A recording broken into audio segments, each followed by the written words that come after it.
একদম উদ্ধৃতি খবরের কাগজ থেকে তুলে দেখিয়েছিলাম, এবং সেখানে চেয়ারম্যান স্যার নিজে বলেছিলেন যে খাতা দেখার প্রক্রিয়া চলছে, খাতা দেখার প্রক্রিয়া যেহেতু চলছে তাই রেজাল্ট বের করতে জুলাই এবং অগস্ট মাস হতে পারে। এটা আমি একদম সংবাদপত্র থেকে শুভঙ্কর চক্রবর্তী রিপোর্টিং এর হিসাবে এটা আমি আপনাদের সামনে একদম উপস্থিত করেছিলাম, ঠিক আছে।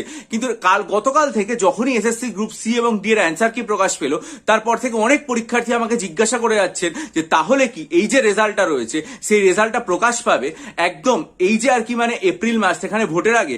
দেখুন, সত্যি কথা বলতে যদি সত্যি ভোটের আগে প্রকাশ পায় তাহলে আমার থেকে আনন্দের আর কেউ হবে না। তার কারণ যেখানে আমাদের রাজ্যে একটা পরীক্ষা হওয়ার পর তার রেজাল্ট বেরোতে 1 বছর 1.5 বছর টাইম লেগে যায়, সেখানে একটা পরীক্ষা হওয়ার মাত্র 1.5 মাসের মধ্যে যদি তার রেজাল্ট প্রকাশিত হয় সেটা সত্যি অত্যন্ত আনন্দের বিষয়। কিন্তু আমার এক্ষেত্রে একটাই অবজারভেশন আছে, সেটা হচ্ছে যে আমরা দেখছি যে বিভিন্ন রকম যে স্কুল টিচার রিক্রুটমেন্টের প্রসেসটা, তার প্রসেসগুলো চলছে, ডকুমেন্ট ভেরিফিকেশন চলছে, কোথাও সম্ভবত ইন্টারভিউ ব্যাপারগুলোও চলছে। ফলে এই যে ভেরিফিকেশন এবং ইন্টারভিউ এগুলোর ব্যাপার কিন্তু একেবারে মে মাসে গিয়ে যখন ভোটের রেজাল্ট বেরোবে তখন শেষ হবে। কারণ এবং আমরা দেখেছি যে অনেক প্রক্রিয়া এই ভোটের কারণে স্থগিত হয়ে গেছে। যদিও এখানে আশার আলো একটাই, সেটা হচ্ছে এসএসসির যে কর্মীদেরকে ভোটের কাছে নিয়োগ করা হয়েছিল এবং সেটা নিয়ে কোর্টে যে মামলাটা হয় সেই মামলা থেকে তাদেরকে অব্যাহতি দেওয়া হয়েছে এবং তারা পুনরায় এসএসসির কাজে এসছেন। ফলে এসএসসির কাজ পুনরায় আবার দ্রুত গতিতে শুরু হবে। সুতরাং শেষ পর্যন্ত কি হবে আমরা জানি না, কিন্তু আমার যতদূর পর্যন্ত মনে হচ্ছে যে হয়তো ভোটের আগে শেষ পর্যন্ত রেজাল্ট বেরোনো নাও পারে।